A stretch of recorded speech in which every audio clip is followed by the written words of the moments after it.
अब मैं आपको भक्तमाल का श्री नावादास जी का पावन स्मरण सुनाऊंगी एपिसोड 4 में। श्री नावादास जी का पावन स्मरण। किसी भी ग्रंथ की महिमा मान्यता उसके रचयिता के व्यक्तित्व से संबंधित होने के कारण होती है। श्री नावादास जी का जन्म कर्म दिव्य था। इसी कारण भक्तमाल भी दिव्य ग्रंथ के रूप में प्रतिष्ठित हुआ। आपकी सबसे बड़ी विशेषता थी कि आपने जन्म लेकर अपने नेत्र बंद ही रखे, जगत को देखा ही नहीं। संत गुरुदेव की कृपा हो गई, तब आपने नेत्र खोले। सर्वप्रथम गुरु गोविंद के ही दर्शन किए। संतों की कृपा से दिव्य विलक्षण दृष्टि प्राप्त हुई और उन्हीं की कृपा से उनकी आज्ञा के पालन के लिए भक्तमाल की रचना की। श्री नावादास जी का दूसरा नाम था श्री नारायण दास। श्री नावादास जी श्री रामानंदा संप्रदाय के महान आचार्य रहे हैं। श्री नावादास जी ने श्री अग्रदास जी को अपना गुरु और अपने को उनका सहचर बताया है और उन्हीं की आज्ञा से उन्होंने भक्तमाल ग्रंथ की रचना की। अग्रदास जी के गुरु थे पयहारी श्री कृष्णदास जी और कृष्णदास जी श्री अनंतानंद जी के शिष्य थे, जो कि श्री रामानंदा जी के साक्षात शिष्यों में प्रधान शिष्य थे।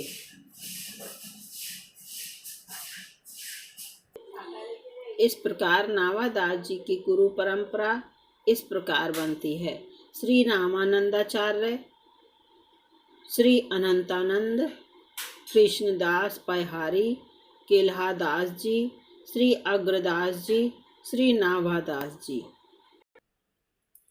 श्री नावादास जी ने अपनी जीवनी के विषय में भक्तमाल में कोई उल्लेख नहीं किया, तथापि श्री प्रियादास जी ने भक्तमाल की टीका भक्ति रस बोधनी के कवित्त संख्या 12-13 में श्री नावादास जी की प्रारंभिक अवस्था का वर्णन किया है।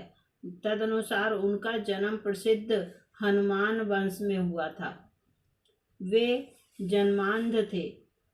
दुर्भिक्ष अकाल के समय में उनके माता पिता उन्हें जंगल में छोड़ गए थे। दैव योग से उसी जंगल में श्री किल्हा जी और श्री अग्र जी आ निकले। उस 5 वर्ष के अंधे अनाथ बालक को एकांत जंगल में भटकता देखकर श्री किल्हा जी को दया आ गई।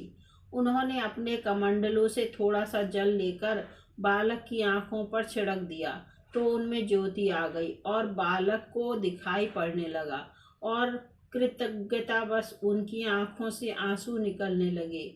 नावाजी दोनों महात्माओं के पैरों में गिर पड़े। बालक की प्रतिभा तथा विनय से वे दोनों महानुभाव बड़े प्रभावित हुए और उसे गलता जयपुर ले आए। किल्हा जी की अनुमति से श्री अग्रदास जी ने उन्हें मंत्रोपदेश दिया। जब यह बालक कुछ बड़ा हुआ तो इसे स्थान की सेवा टहल करने में लगा दिया गया। श्री नाभाजी की प्रारंभ से ही संत सेवा और संतों से प्राप्त प्रसाद के ग्रहण करने में विशेष रुचि थी। उसी के प्रभाव से उनकी बुद्धि दिव्य हो गई। उन्हें भक्ति का आस्वाद मिल गया और उनका अंतःकरण प्रभु प्रेम के रंग में सराबोर हो गया। फिर उन्होंने गुरुदेव की आज्ञा से भक्ति रस से आप्लावित भक्तमाल की रचना की। नाभाजी के संबंध में कई दंत कथाएं भी प्रचलित हैं। एक किंवदंती के अनुसार नाभाजी को ब्रह्मा जी का अवतार बताया गया है। और कहा गया है कि एक बार ब्रह्मा जी ने ब्रज के सब ग्वाल वालों तथा गौं और बछड़ों का हरण कर लिया था।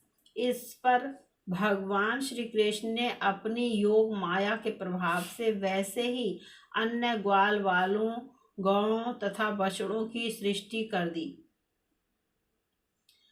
ब्रज के लोगों को इस बात का पता ही नहीं लगा।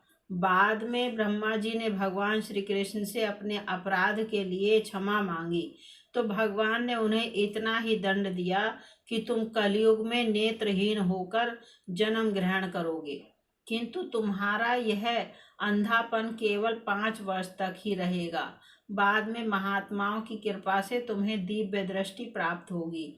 इस किंवदंती के अनुसार ब्रह्मा जी ही नाभादास जी के रूप में अंधे बालक के रूप में उत्पन्न हुए और बाद में श्री किल्हर जी तथा श्री अग्रदास की कृपा से उन्हें दृष्टि प्राप्त हुई। नाभादास जी के माता पिता, कुल, ग्राम आदि का कोई प्रामाणिक वर्णन प्राप्त नहीं होता है। उनके दीक्षा गुरु स्वामी श्री अग्रदास जी थे और प्रायः सभी ऐसा मानते हैं कि श्री नाभादास जी का संबंध जयपुर गलता गद्दी से था और इनका समय विक्रम संवत 17वीं के आसपास का है। भक्तमाल की टीका। नाभादास जी के भक्तमाल से पूर्व भी भक्त महिमा संबंधी कथाओं का प्रचार अत्यंत प्राचीन काल से संस्कृत तथा अन्य भाषाओं में होता आया है तथा भक्तमाल के बाद भी अनेक भक्तमाल रचे गए, किंतु नाभादास जी के भक्तमाल की जैसी प्रतिष्ठा हुई है वैसा स्थान किसी ग्रंथ को प्राप्त ना हो सका। इसी कारण भक्तमाल की रचना के बाद इस पर अनेक टीकाएं तथा टिप्पणियां लिखी जाने लगीं। गद्यात्मक अथवा छंदोबद्ध शैली में बहुत सी टीकाएं लिखी गईं, किंतु उनमें से संवत 1769 में लिखी गई श्री प्रियादास जी की टीका का सर्वाधिक प्रचार हुआ। श्री प्रियादास जी ने अपनी टीका का नाम रखा भक्ति रसबोधनी। वास्तव में यह एक ऐसी टीका है जो भक्तमाल के मूल भावों तथा कथाओं को विस्तार से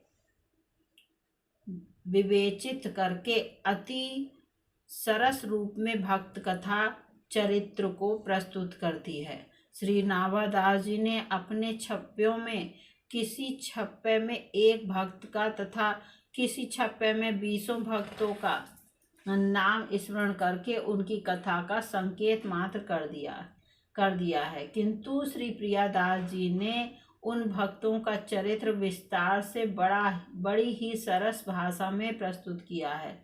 उदाहरण के लिए गुजरात में नरसिंह मेहता नामक महान भक्त हुए हैं, जिनका वर्णन श्री नाभा जी ने केवल एक छप्पे संवत 108 में किया है, किंतु इसी छप्पे की पूरी कथा श्री प्रियादास जी ने 26 कवित्तों में बड़े रोचक ढंग से प्रस्तुत की है। भक्तमाल के दोहे तथा छप्पों की कुल संख्या 214 है, जिसकी टीका में प्रियादास जी ने 634 कवित्त रचे हैं। बिना प्रियादास जी की टीका के भक्तमाल का अर्थ लगाना तथा कथा का स्वारस्य प्राप्त होना बड़ा कठिन है। जैसे वेद मंत्रों के निगुण अर्थों को भाष्यकार श्री सायणाचार्य ने खोला है, वैसे ही भक्तमाल की कथाओं को बिना प्रियादास जी की टीका के समझना बड़ा ही दुरूह है। इससे श्री नाभादास जी के हार्दिक अभिप्रायों को समझने में बड़ी सहायता मिलती है। यही कारण है कि संत समाज में इसका मूल भक्तमाल के समान ही आदर मान है। भक्तमाल की संरचना 56 छंदों में हुई है, तो प्रियादास ने उसकी टीका कवित्त छंदों में ही की है। इसका रहस्य बताते हुए श्री प्रियादास जी कहते हैं कि एक बार मैं महाप्रभु श्री कृष्ण चैतन्य जी एवं अपने गुरुदेव श्री मनोहर दास जी के श्री चरणों का अपने हृदय में ध्यान कर रहा था तथा मुख से नाम संकीर्तन कर रहा था। उसी समय श्री नाभादास जी ने मुझे आज्ञा दी कि श्री भक्तमाल की विस्तार पूर्वक टीका करके मुझे सुनाइए। वह टीका कवित्त नामक छंदों में हो, क्योंकि यह छंद अत्यंत प्रिय लगता है, जिससे यह भक्तमाल की टीका संपूर्ण संसार में प्रसिद्ध हो जाए। इतना कहकर नाभा जी ने अपनी वाणी को विराम दिया। तब मैंने उनसे कहा, प्रभु, मैं अपनी बुद्धि की सीमा को भली भांति जानता हूँ, तथापि मुझे विश्वास है कि मेरे हृदय में प्रविष्ट होकर कृपा करके आप इसे पूरा करा देंगे। उपर्युक्त घटना का वर्णन प्रियादास जी ने अपनी टीका में किया है। श्री प्रियादास जी का विशेष वर्णन प्राप्त नहीं हो पाता बताया जाता है कि इनका जन्म राजपुरा नामक ग्राम सूरत गुजरात में हुआ। ये नवीन अवस्था में वृंदावन आ गए और श्री राधा रमण जी के मंदिर में श्री मनोहर दास जी के शिष्य हुए। गुरुदेव की आज्ञा से तीर्थाटन किया। प्रयाग, अयोध्या, चित्रकूट आदि धामों में भगवत दर्शन कर गलता गद्दी जयपुर पधारे और कुछ दिन वहां रहे। यहीं पर मानसी सेवा के समय श्री नाभादास जी ने दर्शन देकर भक्तमाल की छंदोबद्ध टीका लिखने की आज्ञा दी। उनकी टीका भक्ति रस बोधनी के 3 कवित्तों 630, 631 और 633 के आधार पर पता चलता है कि वे चैतन्य संप्रदाय के अनुयायी थे और उनके गुरु महाराज का नाम था श्री मनोहर दास जी। उन्होंने संवत 1769 में फाल्गुन कृष्ण पक्ष सप्तमी को श्री वृंदावन धाम में भक्तमाल की टीका पूर्ण की। श्री प्रियादास जी प्रारंभ के 7 कवित्तों में भक्ति का स्वरूप, सत्संग की महिमा, नाभा जी का गुणानुवाद तथा भक्तमाल की महिमा और अपनी टीका की विशेषता बताने के अनंतर 8वें कवित्त में यह सिद्धांत निश्चित करते हैं कि भगवत कृपा को प्राप्त करने के लिए जिन गुणों की आवश्यकता है वह योग्यता भक्तों के चरित्र को सुनने से ही आती है, क्योंकि अन्य साधनों में साधना का अभिमान आने की संभावना रहती है, परंतु भक्त चरित्र श्रवण से विनय, दैन्य एवं शरणागत होने का भाव पैदा होता है। इसलिए भक्ति का सच्चा अधिकारी बनने के लिए भक्तों के चरित्रों का श्रवण करना आवश्यक है। जो उपासक भक्तों के चरित्रों की अवहेलना करके अन्य साधनों का आश्रय लेता है, वह भक्ति के सूक्ष्म स्वरूप को नहीं जान सकता। बिना भक्तमाल के श्रवण किए भक्ति का स्वरूप बहुत ही दूर रहता है। बोलो भक्त भगवान की जय। मैंने आपको 4 अध्याय में श्री भक्तमाल जी का परिचय दिया। अब मैं आपको बिना भक्तमाल भक्ति रूप अति दूर है इसका ये सुनाऊंगी। अगले एपिसोड में मैं यह बिना भक्तमाल भक्ति रूप अति दूर है मुल्क पीठाधीश्वर संत प्रखर श्री राजेंद्र दास जी महाराज की जय। भक्त और भगवान की जय। सभी संतों की जय। सभी भक्तों की जय। अपने अपने गुरुदेव महाराज की जय। मेरे गुरुदेव रामभद्राचार्य जी महाराज की जय।